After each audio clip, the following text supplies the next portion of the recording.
So the speaker is Dr. William Davies. He is a consultant psychologist and head of applied clinical psychology at the Association for Psychological Therapies. Post-qualifications courses written by him have been studied by over 125,000 mental health professionals, meaning that his input has influenced interventions with literally millions of people. Okay, Will, it's all yours. Lovely, thanks very much. Hello, everybody. Before we begin, I thought I'd tell you about higher order therapy. It's a term I've constructed to mean we look at the best bits from all the major therapies like CBT, DBT, ACT, SFT, solution-focused therapy, and so on, and also the higher order factors that occur across therapies, whichever therapy you're talking about. In that latter bit are topics like assessment, case formulation, engaging with the patient, structuring a therapy session, and today's session, practice-based evidence. Now, today is actually the penultimate higher order therapy session. Next week is the last one on higher order therapy. It's on functional analysis. And a week after that, we're going to have a look at DBT, a 1-hour introduction to DBT. So if you want to find out more about higher order therapy, you need to go to www.aptonlinetraining, all one word, aptonlinetraining.com, and enter it into the search box that comes up there, and away you go. But remember, these sessions are all actually recorded and they are free to access, so you can direct your colleagues to have a look at them if you like. And they're at www.apt.ac. So you just go there and search for free webinars. You and they can get the previous ones there as well, and you're all absolutely welcome to have a look at them and direct other people to them and so on. Right, so today's topic is evidence-based practice. It's slightly longer than last week's, but there's plenty of space for contributions and questions, and indeed for us a general forum. So anything you want to talk about, do feel free to put it down there in chat. And it's a lovely forum. We enjoy reading it back because people get back to whatever you put in. People will respond. Before we start though, let's have a look where evidence-based practice comes from. It is an essential part of every therapy. Doesn't matter what therapy we're doing, we should be doing evidence-based practice. And unless we collect evidence about how we are doing, then we're not really doing what we are meant to. So no poll this week, but a question for chat. So if you wouldn't mind, if you feel like putting an answer to this in chat, here is a question. What evidence do you collect from your own practice to check that you are heading in the right direction? What evidence do you collect from your own practice currently? What's your current thing that you do to check that you're heading in the right direction? So ponder that and put your answer in chat if you like, because that can be really beneficial to people. And while you're doing that, we're just about to start, so just a couple of things. When Amy clicks play, it goes into like studio quality sound, but don't be fazed by that. We can stop and talk at any time, or at least we hope it goes into studio quality sound. It just depends what Amy clicks, but hopefully that's what happens. And towards the end of the talk, it is a recorded talk, and towards the end of it, I talk about what's in your resources. But you only get those if you're having the paid version of the talk. So you don't automatically get those, but the good news is that you can probably reconstruct what I'm talking about for yourself. And if you can't, then I'll see if I can help. It's very difficult to reconstruct what I'm talking about. We'll have a look, see if we can help you with that. Hello, and welcome to APT's module on evidence-based practice and practice-based evidence, which is getting evidence from your practice as to whether what you're doing is working. There was a time when well-meaning therapists simply did what they thought was best. And because they were well-meaning, that was good enough. So when they said that they were very sure that they were helping the patient, we were inclined to believe them. We didn't really need to ask the patient. If the therapist said they'd done well, then they had done well. And then some people said this wasn't really good enough. So there was the advent of government agencies to assess the value for money that taxpayers or patients were getting by ensuring that therapists were using methods which had been shown to be effective in randomized controlled trials. So the evidence for different therapies suddenly became very important because the therapy wouldn't be funded if it hadn't been shown to be effective in randomized controlled trials. So we had to base our interventions with patients on evidence available, mainly in such RCTs as they're called. This is known as evidence-based practice, our practice being based on the evidence. But then there's a problem with this because if we don't do new things, things for which there's currently no evidence, then how are we ever going to make progress? And this resonated with the idea that we should be scientist practitioners, working collaboratively with our patients, trying things out until we found things that worked well for them, and demonstrating that what we had done really had worked by producing the evidence. Not the evidence of randomized controlled trials in peer-reviewed journals, but the evidence of what the patient in front of us told us, which, after all, is the bottom line. This became known as practice-based evidence, evidence from our own practice, our own work with the patient. The other reason for collecting evidence-based practice from our patients was much more straightforward. If you're driving a car, you need to look out of the window to see where you're going. And likewise, if you're treating a patient, you also need to see where you're going, especially to see whether you're going forwards or backwards. So it became clear that we need to do two things. We need to be aware of current published evidence on what's likely to work for depression, anxiety, psychosis, or whatever condition we're addressing. And we need to collect evidence from our patients to allow our practice to be guided by that. So let's go on and see how to collect evidence from our practice, from our patients, as to how well we are doing. Known as practice-based evidence, evidence coming from our practice. The easy question to answer is when? And the answer is 3 times. Before you start therapy, lots of times during therapy, and a fixed time period after therapy. The reasoning is straightforward. First of all, you need to know where you're starting from, hence measuring before the start of therapy. Then you need to see that you're heading in the right direction, hence measuring repeatedly during therapy and right at the end of therapy, when you discharge the patient. And finally, you need a measure at a fixed period after therapy. Firstly, to check that the patient hasn't relapsed, and secondly, to check that you weren't just sitting with your patient while they spontaneously got better as part of a cycle of their problem going up and down in severity. Okay, I'm just going to pause there to see whether there's any important chat coming in, to see whether Amy has made a comeback or what's happened, whether she's been disappeared by Zoom or what's happening. Okay, what's the latest things in chat? You're probably ahead of me in this. There we are. Oh yes, there's what to put in to search for things. We can hear you. Thank you, Amanda, very much. That's lovely, good. Yes, thanks, wonderful. Can you give out the links? Yes, we've given out the links. That's fantastic. Lots of lovely yeses. Thank you very much. I'm back. Are you back? I'm back. I'm sorry, my video is not working, but I am here. So I'm back on chat. Have you been de-videoed? I don't know what, Zoom is very cross with me. Yeah. Don't know what it's doing, but if you're able to make me host, I'll be able to put the slides up as well. Oh, really?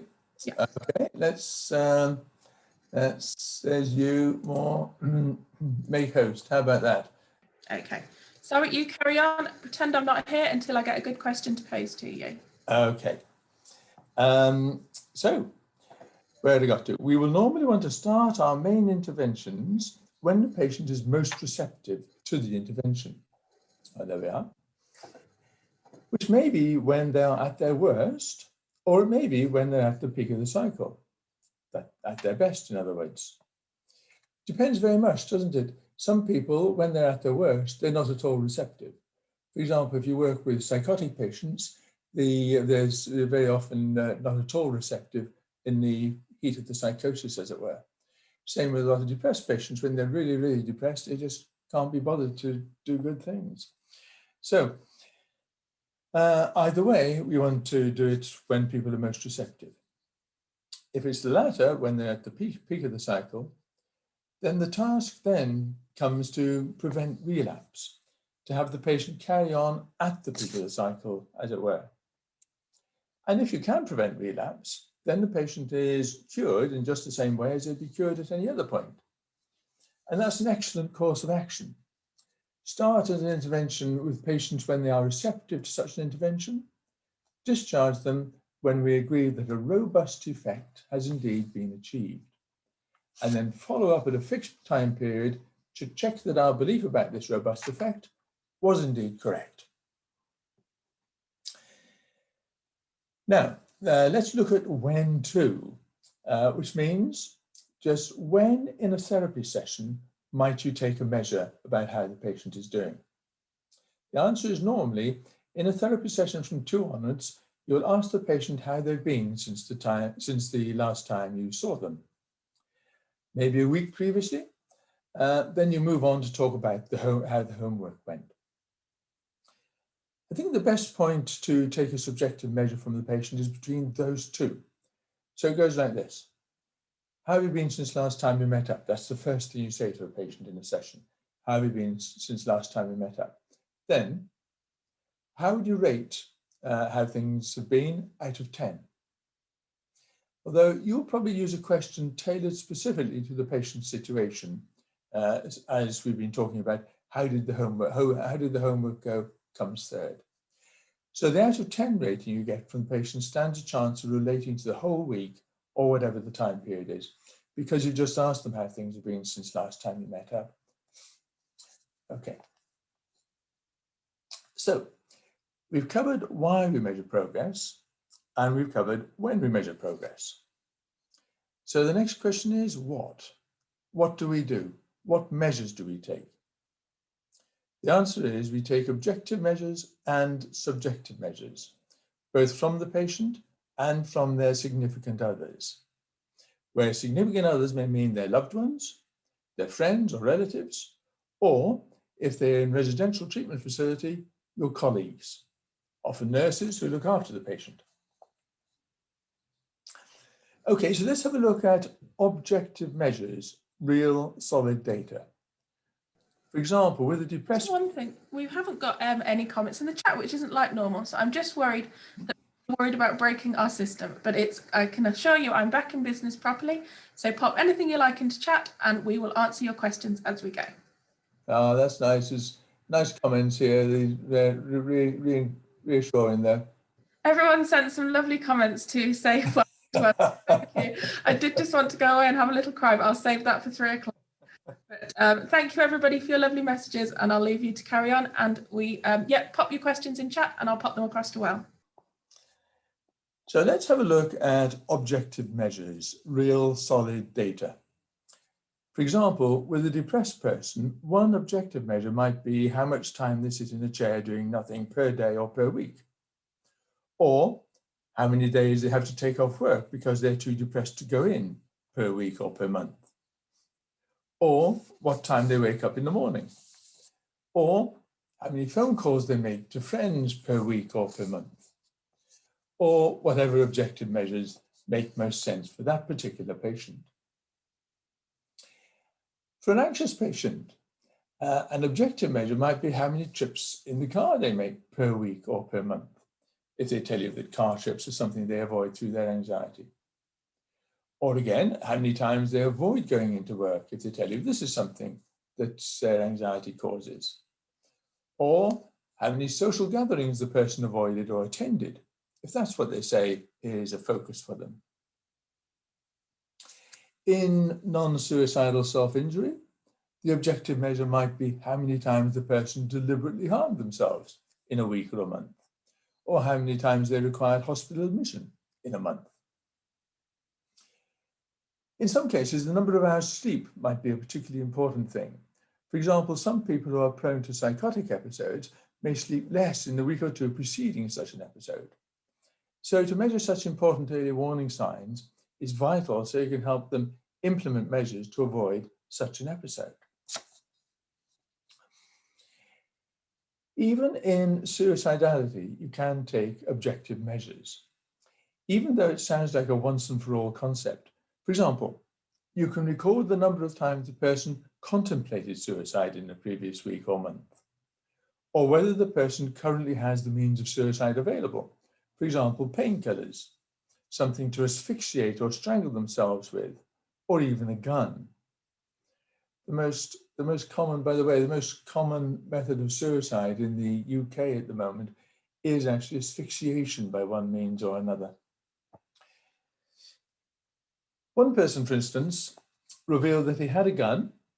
He had nailed up some wooden boards to a wall inside his garage and got a tarpaulin sheet to stand on, so he could stand on the tarpaulin in front of the wooden boards and shoot himself, and then all that anyone would have to do, he felt, was to roll up the tarpaulin with him in it, take away the wooden boards with the bullet in it, and the garage would be back as good as new. So it's remarkable what you can measure if you ask. So that's a strange example, but the fact remains that objective measures are certainly important and good. A couple of questions. One from James has asked, how do you collect the evidence from the patient? Oh, you simply ask them. For example, in that last example, you say, have you made any preparation for suicide? Because you've established, you would have asked them previously, do you ever feel like killing yourself, or do you ever feel like suicide? And he will have said yes. And your next question is, have you made any preparations for doing that? And that's, so you simply ask, yeah. And it's amazing what people will say if you actually ask them. Oprah Winfrey will tell you this. I don't think we need to go into that one. By the way, Amy, our disasters seem to be doing quite well.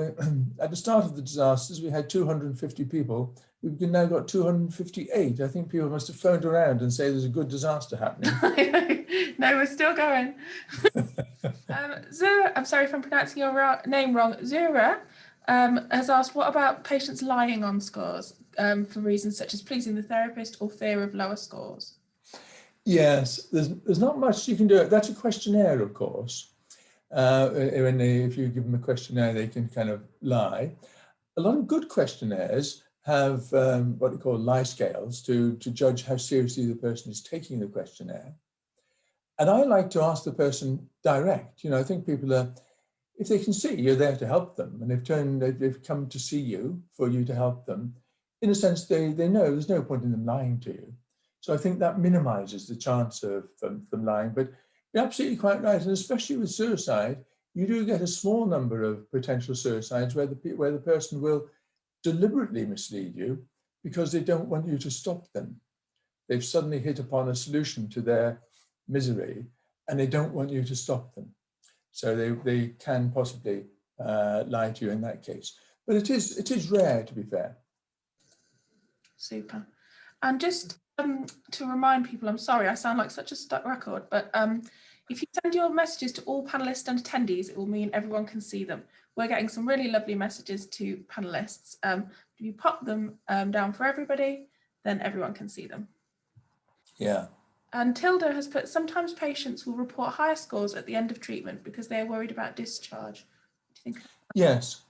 And I think it's really important, good point, Tilda, because I think it's really important when you're coming up to discharge to emphasize to the patient that they can always come back and see you, even if they haven't relapsed, even if they don't, in a sense, need to see you. I always, always, always say that to a patient because otherwise they think they have to become ill again in order to see you. And that's a great shame. Yeah, good point. Okay, that's it for now. In depression, you can ask a simple question. So we're looking now, we've gone on to look at subjective measures, yeah? What they sometimes call soft measures. In depression, you can ask a simple question such as, how has your mood been over the last week? Where 10 is as good as it ever could be, and 1 is as bad as it ever could be. It is a good question. I saw an 18-year-old who had been driven over to see me by his father. He lived about 50 or 60 miles away. And I saw the 18-year-old in my office upstairs while his father waited for him downstairs. And I asked him this question about the mood out of 10. And the young man paused, and although he wasn't actually prone to melodrama, I found out over a period of time, he said 0. On a 10-point scale, my mood has been 0. Then he said, but don't tell my father, he'd be devastated. And such measures like that, these 10-point scales, are for me crucial. It's subjective, but it's crucial. And they're very often more important than objective measures, even though the latter sound more impressive because they seem to be real data rather than just what the person says. For me, what the person says is every bit as good as hard data. Could you just clear up how is the objective question and subjective question categorized? Because Claire's worried they sound a bit similar. Oh, right. Well, the subject, let's do the subjective first, because that's what we've just done. That is basically, how do you feel? So there's no kind of evidence you could collect. As somebody said, they could lie to you if they felt like it. They probably won't because you're there trying to help them, but they could do. Now, the hard data, if you like, the objective data, is how many times have they been unable to go to work in the last week, say? Well, that might be 2 days. They're just too depressed for 2 days last week to go into work. So that would be hard data, 2 days out of 5 working days. And if we're collecting hard data like that, we might see they go 2, 2, 2 over several weeks, then 1, 1, 1, and then 0, 1, 0. And that would be good hard data to collect.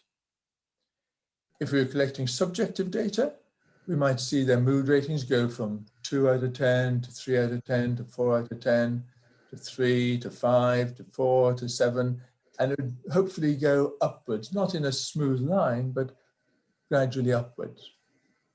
Is that okay? That sounds perfect. And are there any self-administered questionnaires that you would use for youth? For youth, self-administered questionnaires for adolescents. I bet there are, and maybe one of the increasing number of people here might have an answer to that. I can't think of one offhand, though.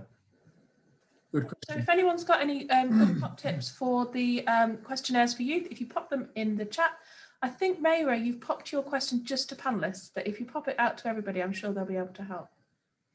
And lastly, sorry, then I know we've got a lot to get through, but in your experience, do clients lie about deliberate self-harm on a DBT diary card in order to avoid chain analysis? So you get some good questions there. There's some good ones, aren't there? Keeping you on your toes today. The point behind that question is that in DBT, they label chain analysis, the chain of events that goes up to the self-harm in that instance.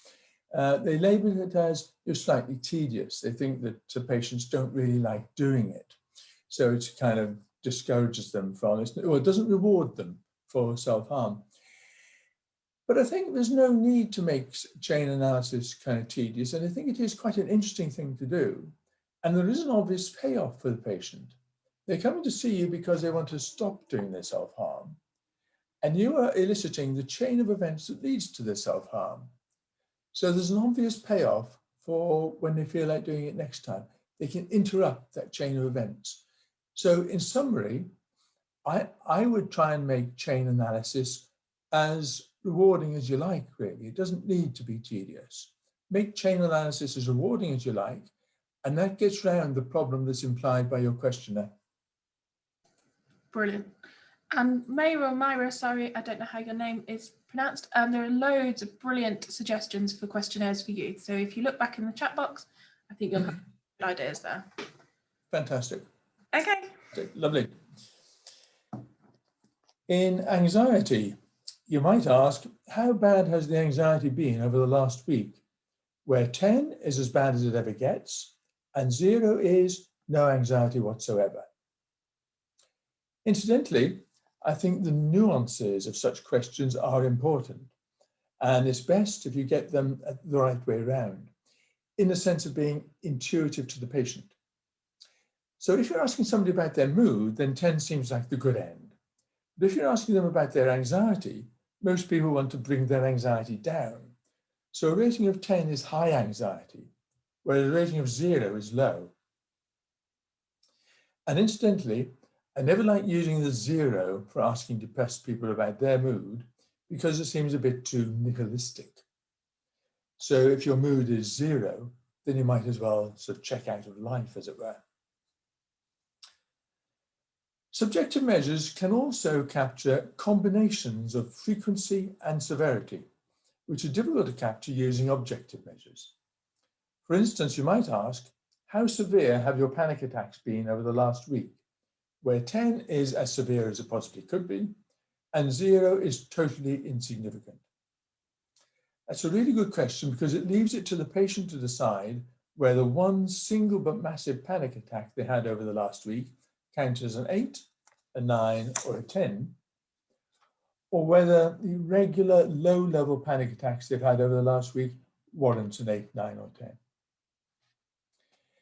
The same thing applies to non-suicidal self-injury, self-harm. You might ask, how severe has your self-injury been over the last week? Where 10 is extremely severe and 0 is negligible.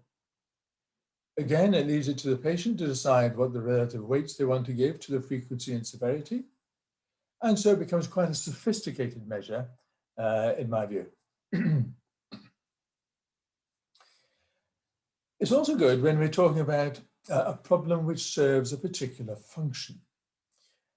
For instance, I mentioned in another module how I saw a man in prison who spent his time planning how he was going to shoot 6 prison officers when he was eventually released from his current sentence, which was also for shooting somebody. One of the main functions of his planning was that it helped him to get through his sentence. He found prison very difficult, but he loved fantasizing about shooting 6 people. So as he put it, it makes time fly.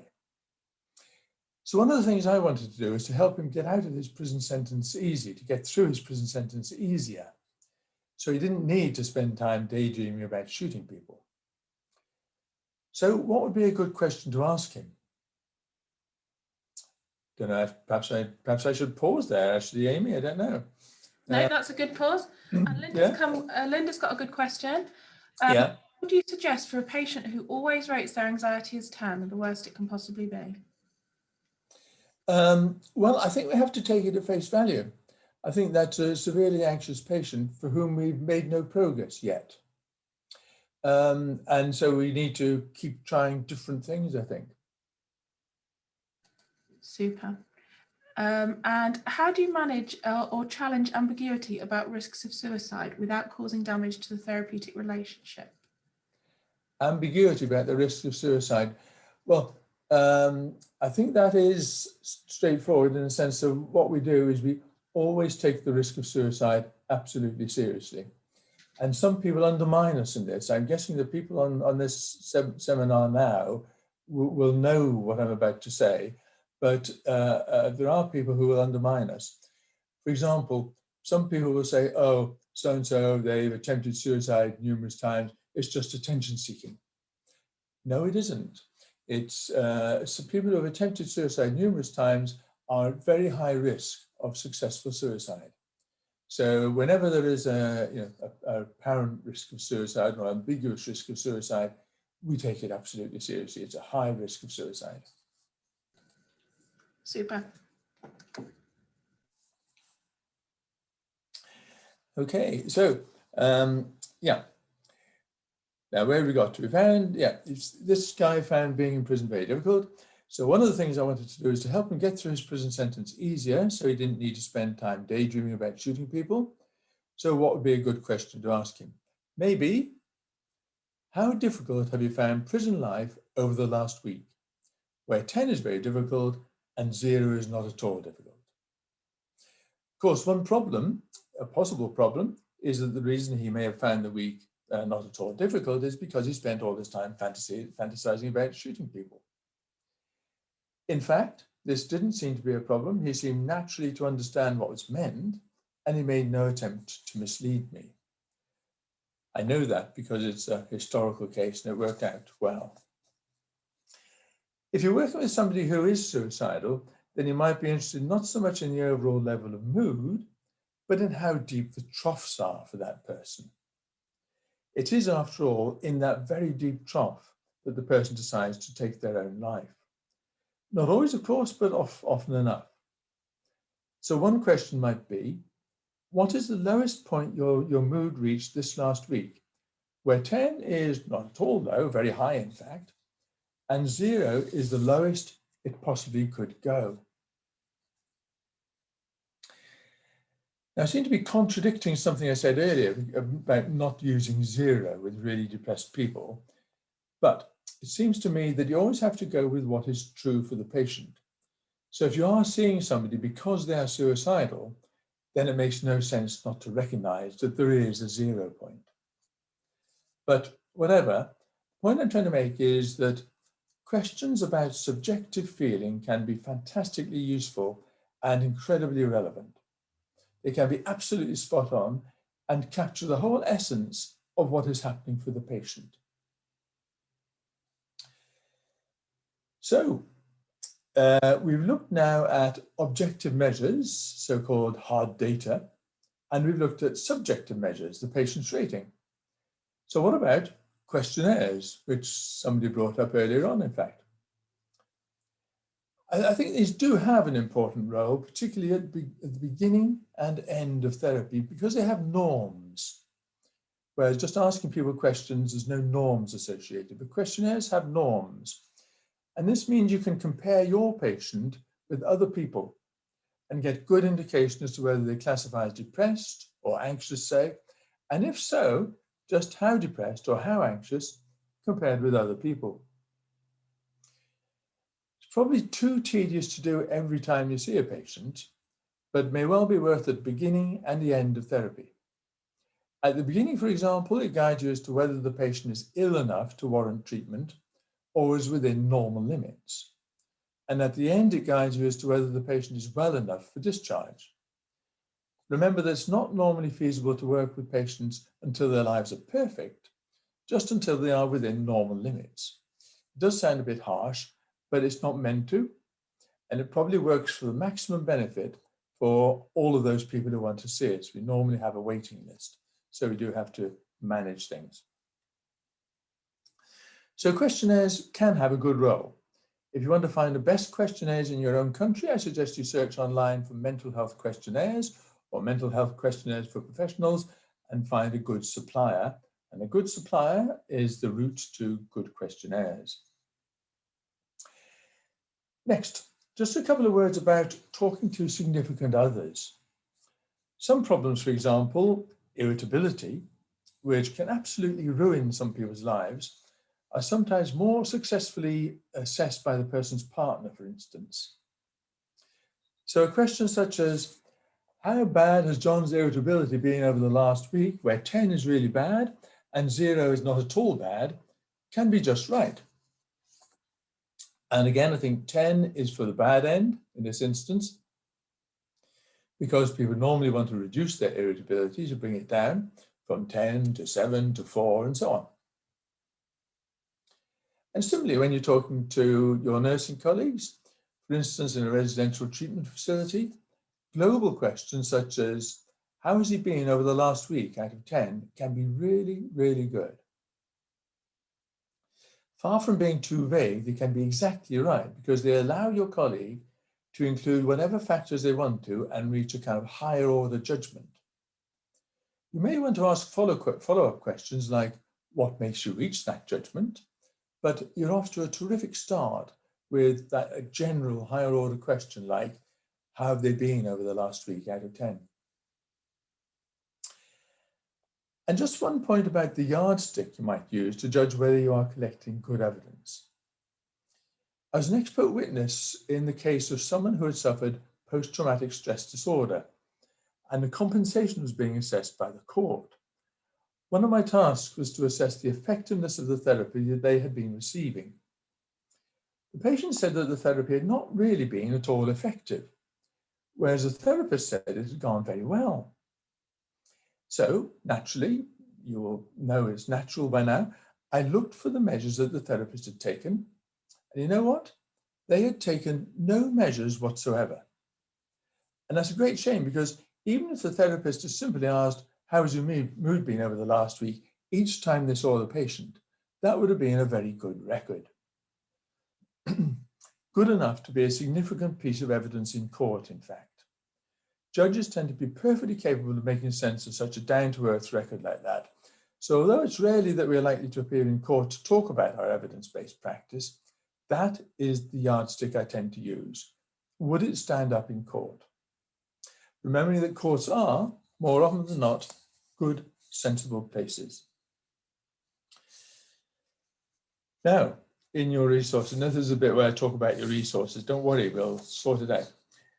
In your resources, I've included a really nice exercises for you to think about one of your patients, and you are invited to think when you're going to take the measures, and that's pretty much predetermined. We know when they need to be taken: start of therapy, during therapy, end of therapy, fixed interval after therapy. Next thing you need to be thinking about for your patient is, what will the measures be? Will it be objective measures? In which case, what will you measure? Number of days they've been off work, or what would it be? Subjective measures, in which case, what will your question or questions be? How have you felt over the last week, or what will it be? Or questionnaire measures, in which case, which questionnaires? Next question to think about is, who will you get your evidence from? The patient, their partner, someone, a fellow professional who looks after them? If a significant other is involved, who is that significant other? And I have to tell you that working out what measures to get and getting them can really be a lot of fun. It's a bit like a puzzle to work out. What would give you the best account of progress, the best account of what's happening? And moreover, it's great to have positive results coming in, but remember, we don't always get positive results. And when we don't, it prompts us to change what we do, which is just as important. I sometimes hear people say, things have got to get worse before they get better. And I'm not at all convinced by that. My feeling is that if you're having therapy sessions with the patient and things are getting worse, then you probably need to do something different. Not change your career, I mean, adopt a different approach. So that's evidence-based practice, basing what we do mainly on published evidence, and practice-based evidence, collecting evidence from our practice as to how things are going. And remember, this is down as an hour's CPD, and yet, well, actually, this talk has lasted about 3/4 of an hour, so that's pretty close, isn't it? But there is time there for you to plan out how you're going to get really good measures of what your patient is doing. But I hope you'll spend much more than that, much more than the remaining 15 minutes.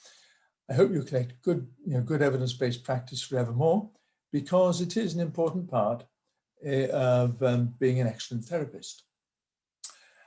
Okay, there we are. I'm going to stop there. Thank you for bearing with that. It's nice to read a script. I'm sorry, you've not got off that lightly. We've still got some questions. Don't worry. Yeah, no, you've got a little longer. Would it help the patient if the therapist shared the yardstick measure results during therapy or at the end of therapy? Oh, well, I always like collaboration.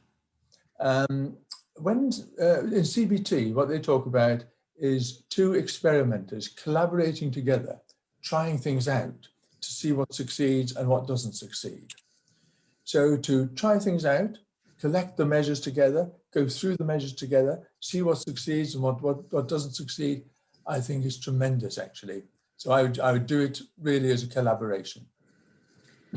And do standardised self-report questionnaires count as subjective or objective? Oh, that's ever such a good question.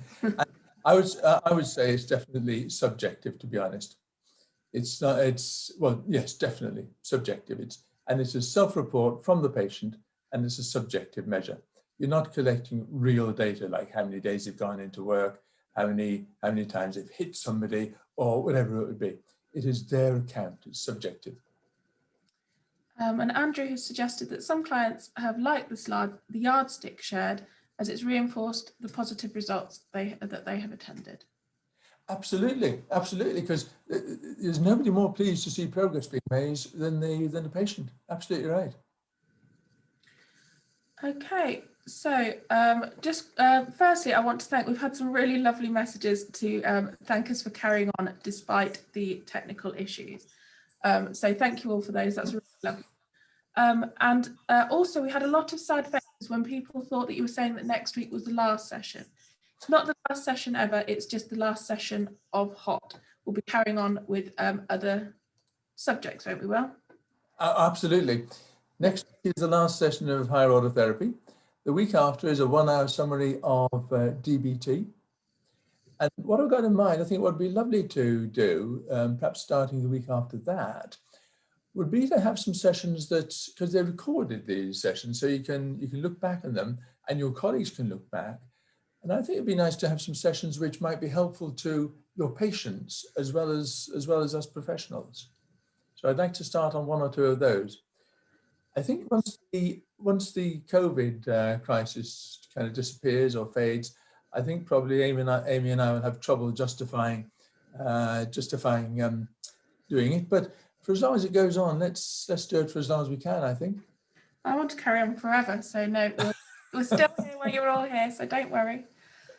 Just a couple of things. If you'd like any more information on APT's higher order therapy, go to www.aptonlinetraining.com. But as always, it's completely free of charge. So it's because of COVID and our response to COVID. So thank you ever so much for everyone for attending and all your lovely words. And feel free to invite others to future events. We love it. It's the more the merrier. And also a certificate of attendance will be emailed you by the end of the week. So check your email box, because if it's not there, it's probably in the junk folder. I've missed being on video. It feels like I can't see anybody, but I'll be back next week. Well, we'll see. Oh, we'll see, yeah. Well Is there anything else for you to say, Will? No, just full of admiration for your flexibility. Incredibly well done. That's lovely, lovely. Lovely to see you all again. Thank you. We'll stick around on chat for a bit. So see you there, I hope. But see you next week, not before. Bye then, everybody. Bye. Bye.